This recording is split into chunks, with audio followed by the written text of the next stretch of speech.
ஹalleluya, தேவனுக்கு ஸ்தோத்திரம். Good morning. எழுந்துட்டீங்களா? ஞாயிற்றுக்கிழமை இல்லையாங்க, ஓய்வு நாள்ல ஓய்வு எடுக்கிறோம் என்கிறீங்களா? இல்லங்க.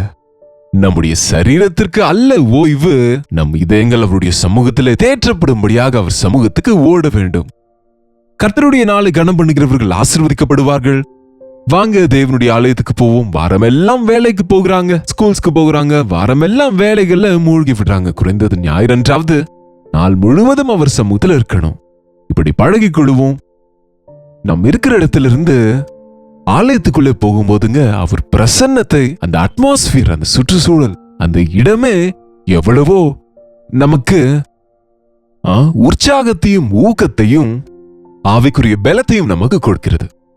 வாங்க ஆலயத்துக்கு போகும் முன்பு ஒரு சிறிய தியானம். பரிசுத்தரே, எமக்கு நன்றி ஆண்டவரே, இன்னொரு முறை எங்களோடு பேசும்படியாக இயேசுவின் நாமத்தில் கேட்கிறோம் பிதாவே, ஆமென்.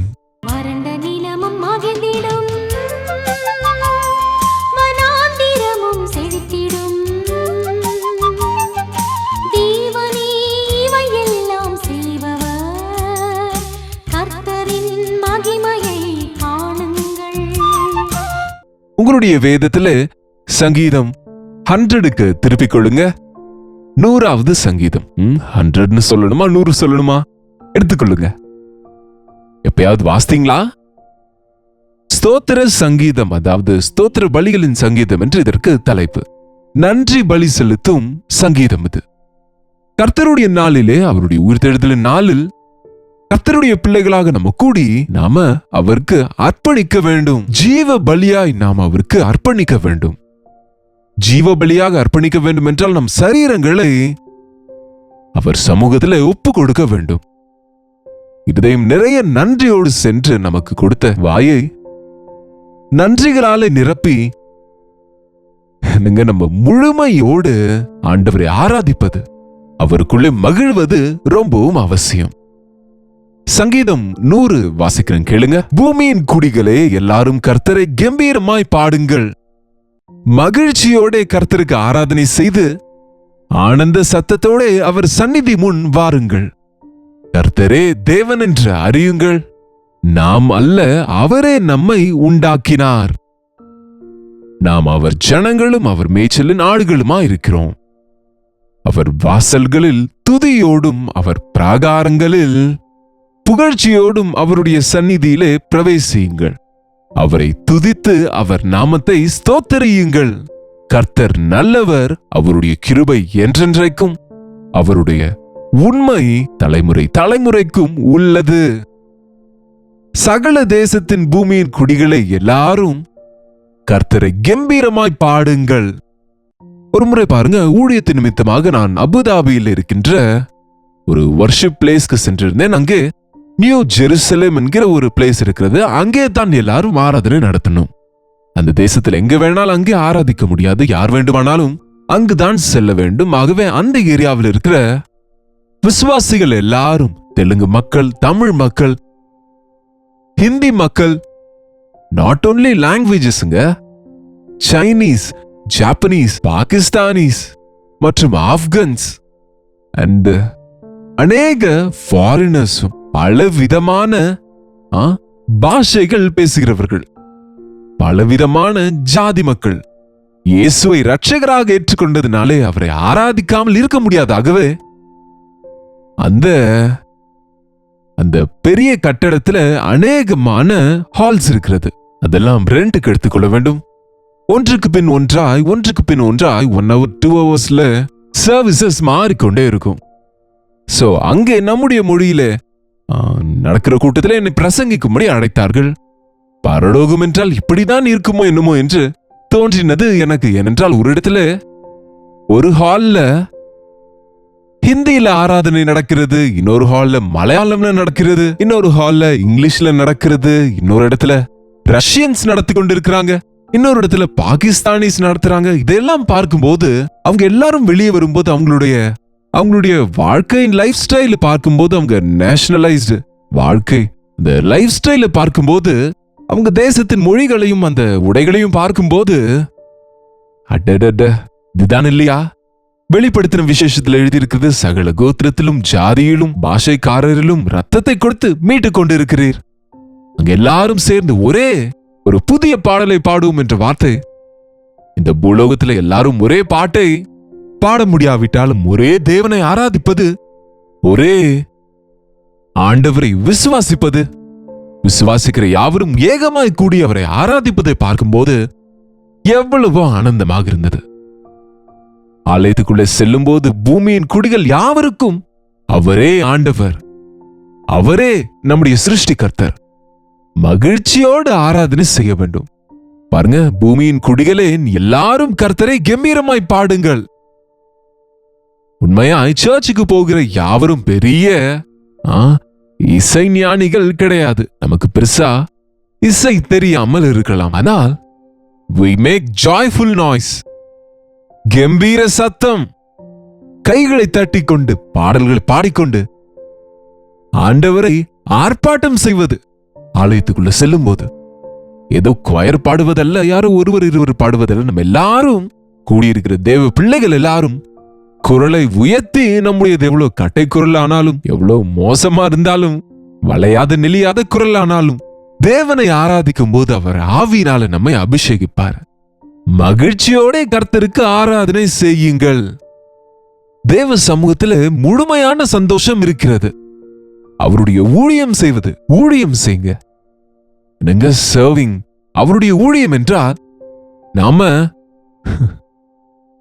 நம்முடைய சரீரங்களை பயன்படுத்தி ஆலயத்திலே நடக்கிற நிகழ்வுகளிலே கலந்து கொள்ள வேண்டும், பங்கு பெற வேண்டும்.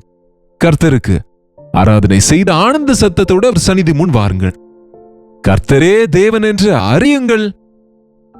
பாருங்க, அங்கிருந்து வந்தவங்க ஒரு சாட்சி, இங்கிருந்து வந்தவங்க ஒரு சாட்சி. ஈவன் நம்ம சர்ச்சஸ்ல இன்றைக்கு பாருங்க, ஒரே ஜாதியார் இருப்பாங்களா சர்ச்ல? ஒரே பாஷைக்காரர் இருப்பாங்களா? பாருங்க, காஸ்மோபாலிட்டன் சிட்டிஸ் லைக் நம்ம Chennai, Mumbai, Bengaluru, even some churches in Hyderabad, எல்லா விதமான ஜனங்களும் எல்லா பாஷைக்காரரும் சேர்ந்து ஆராதிப்பது.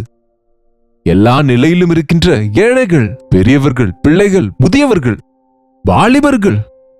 ஓ, இது வாலிபருக்கு மட்டுமல்ல, இது முதியவர்களுக்கு மட்டுமல்ல, பிள்ளைகளுக்கு மட்டுமல்ல என்பது போல் குடும்பம் குடும்பமாக தேவ சமூகத்திலே சேர்ந்து நம்மை பிறக்க வைத்தவர் அவரே. உன் பெயர் வேறா இருக்கலாம், உன் ஊர் வேறா இருக்கலாம், ஜாதியும் மொழியும் வேறா இருக்கலாம். நீ எந்த நிலையில வாழ்கிற நபரானாலும் நினைவில் கொள்ளு, உன்னை பிறக்க வைத்தவர், உன்னையும் என்னை பிறக்க வைத்தவர் ஒருவரே.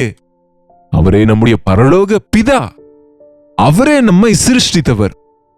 அவரே நமக்காக தம்முடைய ரத்தத்தை சிந்தி நம்மை மீட்டு கொண்ட ரட்சிப்பின் கர்த்தர். அவரே நம்மை பிறக்க வைத்தவர், நம் அவருடையவர்கள். அங்க இங்கிலீஷ் பைபிள்ல கீழே ஃபுட்நோட்ல எழுதியிருக்கு பாருங்க, நாமே நம்மை உண்டாக்கி கொள்ளவில்லை. உங்களை நீங்களே பிறக்க வைத்தீங்களா? உங்களை நீங்களே உண்டாக்குனீங்களா? நீங்க ஏதாவது ஒரு பொம்மையை செய்து கொண்டு உங்க பிள்ளை என்று பெயர் வைத்துக் கொண்டீங்களா? பிள்ளைகள் கர்த்தரால் வரும் சுதந்திரம், கர்ப்பத்தின் கனி, அவரால் கிடைக்கும் பலன். அவரே நம்மை பிறக்க வைத்தார். தாயின் கருவிலே எலும்புகள் எப்படி உருவாகிறது என்று அவருக்கு தெரியும். நாம் தாயின் வயிற்றில கருவாயிருக்கும் பொழுதே அவர் கண்கள் நம்மை கண்டது. ஞாபகம் வைத்துக் கொள்ளுங்க, நீங்க உங்க சொத்து அல்ல, உங்களை உண்டாக்கின கர்த்தருடைய சொத்து. நீங்க தவறி போய் கெட்டு போன போது உங்களை வாங்கினார் அவர். பிசாசினிடத்தில் விற்கப்பட்ட போது உங்களை அவர் ரத்தத்தை கொடுத்து வாங்கினார். மீட்டெடுத்தவர் நம்முடைய ஆண்டவர். ஆகவே அவரை துதிப்பதற்கு, அவரை ஆராதிப்பதற்கு, அவருக்கு நன்றி பலிகளை செலுத்துவதற்கு, அவருக்குள்ளே மகிழ்வதற்கு நம்ம ஆலயங்களுக்குள்ள சென்று ஸ்தோத்திரங்களும் நன்றிகளும் செலுத்தி அவருடைய வாசல்களில் பிரவேசியுங்கள். தேவனுக்கு துதி செலுத்திக் கொண்டு இந்த வாரம் முழுவதிலும் தேவன் எத்தனை தீமையிலிருந்து காத்தார் என்ன. கடந்த வாரங்கள் எல்லாம் எவ்வளவு ஆபத்துகள் இருந்து அவர் என்னை காத்தார். எப்படியாக என்னை போஷித்து என்னை பராமரிக்கின்றார். எந்த நோயும் என் குடும்பத்துக்குள்ளே வராமல் எவ்வளவாக தம் பாதுகாப்பை கொடுத்தார். வியாதிகள் வந்தாலும் என்னை சாவுக்கு ஒப்புக்கொடாமல், கண்ணீர் சிந்தாமல், என்னுடைய கண்களையும் வழுவாமல் என்னுடைய கால்களையும் தப்புவித்தார் என்று அவர் செய்த உபகாரங்களை நினைத்துக் கொண்டு ஞாயிறன்று தேவ ஆலயத்துக்கு சென்று நன்றி பலிகளை செலுத்த கடமைப்பட்டு இருக்கிறோம். அவர் பிரகாரங்களில் புகழ்ச்சியோடும் பிரவேசித்து அவரை துதித்து அவருடைய நாமத்தை ஸ்தோத்தரியுங்கள். நம்முடைய துதி உதடுகளோடு கூட நின்றுவிடக்கூடாது. தேங்க்ஸ் என்று சிலர் வாயினால சொல்லுவார்களே தவிர அவங்க கிரியையில அந்த நன்றியை காட்ட மாட்டார்கள். தியாகத்தையும் அர்ப்பணிப்பையும் அப்படிப்பட்டவர்கள் வாழ்க்கையில பார்க்க முடியாது. உண்மையாய் மரணத்திலிருந்து என்னை தப்புவித்த தேவனுக்கு நான் எவ்வளவு கடன் பட்டிருக்கிறேன் என்று உணர வேண்டும் இல்லையா? எத்தனையோ நன்மைகள் செய்தார் என்று ஆண்டவர் குறித்து சொல்கிற நாம தேவனுக்காக நான் என்ன செய்தேன் என்று பரிசோதிக்க வேண்டும் இல்லையா? ஒரு நல்ல ஹோட்டலுக்கு சென்று 2 இட்லி சாப்பிட்டா அது ரொம்ப ருசியாக தொட்டுக்கு ரொம்ப சுவையாக இருந்தா பாராட்டி அங்க நீங்க பில்லு கட்டிட்டு வருவீங்க இல்லையா? அந்த வெயிட்டருக்கு கூட டிப்ஸ் கொடுத்துட்டு வருவீங்க. ரொம்ப நல்லா இருக்கிறது என்று பாராட்டி வருவீங்க இல்லையா? அப்ப ஆண்டவர் உங்களை போஷிக்கும் போது, உங்களை பராமரிக்கும் போது, உங்களை ஆசீர்வதிக்கும் போது, உங்களை பெருக செய்யும் போது நீங்க அந்த விஷயமாய் தேவனுக்கு நன்றி செலுத்த மாட்டீங்களா? நீங்க அவருக்கு கடன் பட்டிருக்கிறீர்கள் என்று உணர மாட்டீங்களா? என்னங்க, நாம் தேவனை துதிக்க வேண்டும். அவர் நாமத்தை கனம் பண்ண வேண்டும். நாம் அவருடைய நாமத்தை கனம் பண்ண வேண்டும். அவருடைய நாமத்தை புகழ வேண்டும். அவருடைய நாமத்தில் இருக்கின்ற வல்லமையை மற்றவர்களுக்கு அறிவிக்க வேண்டும். நீங்க ஒரு இடத்துக்கு போகும்போது அது நல்லா இருக்கும்போது அதை பற்றி சொல்லிக்கொண்டே இருப்பீங்க இல்லையா? அந்த இடத்தை பற்றி எல்லாரிடமும் பேசுவீங்க. அப்போ இவ்வளவு பெரிய ரட்சகருடைய நன்மை நீங்க பெறும்போது அந்த ரட்சகரை குறித்து நீங்க சாட்சி கொடுக்கிறீங்களா? நீங்க மற்றவர்களுக்கு தெரியப்படுத்துகிறீங்களா? மற்றவர்களுக்கு முன்பு தைரியமாய் நான் கர்த்தருடைய பிள்ளை என்று உங்களால் சொல்ல முடியுதா?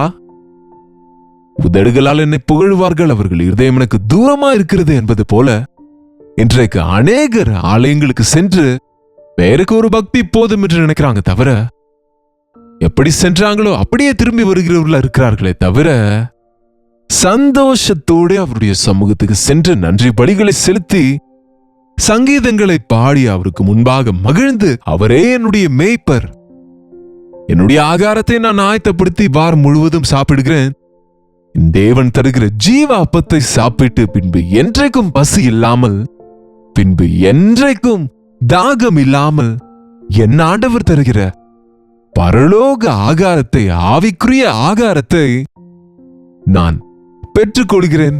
ஆவிக்குரிய தாகத்திலிருந்து நான் திருப்தி ஆகிற அளவுக்கு நிம்மதியை பெற்று மகிழ்கிறேன் என்று சொல்ல முடிகிறதா? நீங்க ஆலயத்துக்கு சென்று வந்த பிறகு என்னுடைய பிரயாசம் தீர்ந்தது, என் அலைச்சல் முடிந்தது, என்னுடைய பிரச்சனைகள் தீர்ந்தது, என்னுடைய கண்ணீர் துடைக்கப்பட்டது, என் ஆண்டவர் என்னை தேற்றினார், என் ஆண்டவருக்குள் நான் பலப்பட்டேன் என்று ஆனந்தத்தோடு துதித்துக் கொண்டு கனம் பண்ணி, கர்த்தர் நல்லவர், அவருடைய கிருபை என்றென்றைக்கும், அவருடைய உண்மை தலைமுறை தலைமுறைக்கும் இருக்கும். வாங்க நம்ம ஆலயத்துக்கு செல்லுவோம், ஜெபிப்போம். பரிசுத்தரே எமக்கு நன்றி ஆண்டவரே. கம்பீர சத்தத்தோட துதி பலிகளோட உம்முடைய பிராகாரங்களில் பிரவேசிப்பதற்கு கிறிஸ்துவின் ரத்தத்திலே மீட்கப்பட்ட விசுவாசிகளோடு சேர்ந்து உம்மை ஆராதிப்பதற்கும், ஆனந்த சத்தமிடுவதற்கும், மகிழ்ச்சியோடு ஆராதனை செய்வதற்கும், நன்றி பலி ஸ்தோத்திர பலிகளை செலுத்துவதற்கும், உம்மை ஆராதிக்கவும் எங்களுக்கு தந்த இந்த விசேஷமான நாளுக்காக நன்றி அப்பா. சிலர் விட்டுவிடுவது போல் சபையாக கூடுவதை விட்டுவிடாமல் ஒருவரை ஒருவர் நற்கிரியைகள் செய்யவும், அன்பு காண்பிக்கவும், உற்சாகப்படுத்தவும், அந்த நாள் நெருங்க நெருங்க, கர்த்தருடைய நாள் சமீபமாக சமீபமாக இன்னும் அதிகமாக இதை செய்ய வேண்டும் என்று உம்முடைய வசனத்தில் இருக்கிற எச்சரிப்பை நாங்கள் உணர்ந்து கொண்டு உம்மை ஆராதிப்பதற்கு எங்களால் எங்களுக்கு செல்கையிலே உம்முடைய பிரசன்னத்தை கொடுத்து நடத்த முடியாய்.